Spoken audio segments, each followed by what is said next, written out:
It happened 8 years ago when we went to one of Texas' most haunted places, the infamous Baker Hotel in Mineral Wells. The Baker Hotel, once a luxurious establishment, had been abandoned for decades. Local legends spoke of ghostly encounters and eerie happenings within its decaying walls. It was believed that the spirit of a lady in a pure white dress haunted the premises, seeking revenge for an unknown reason. People claimed that she would appear near the Baker Hotel and ask for a lift. If they refused, she would start running after their vehicles, and those who stopped their cars to help her would mysteriously vanish. Intrigued by these stories, my friends and I, John, Mark, and Mike, decided to explore the Baker Hotel one night.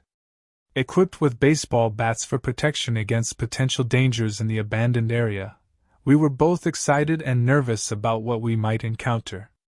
As we arrived at the hotel grounds, the moonlight illuminated the crumbling facade, and an eerie silence filled the air. John, feeling uneasy, hesitated to enter, but we convinced him to join us. After midnight, we ventured into the darkened halls, hoping to witness the legendary ghostly apparition. As we walked through the hotel's empty rooms, we heard strange creaks and distant whispers. Mike suddenly spotted a flicker of movement at the end of a hallway. Fear gripped us, and John pleaded with us to leave the place immediately. His fear was contagious, and we decided to head back to the entrance. On our way back, we heard unsettling echoes bouncing off the walls, intensifying our terror. In our haste, I stumbled upon debris, further fueling our fears.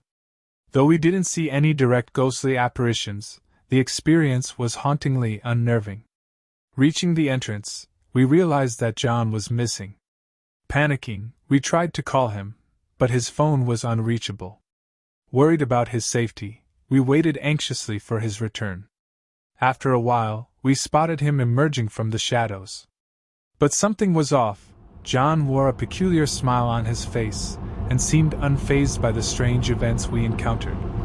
As we drove back home, John remained oddly silent, continuing to smile and gazing out of the window. It was disconcerting, but we attributed it to exhaustion and tried to dismiss our fears.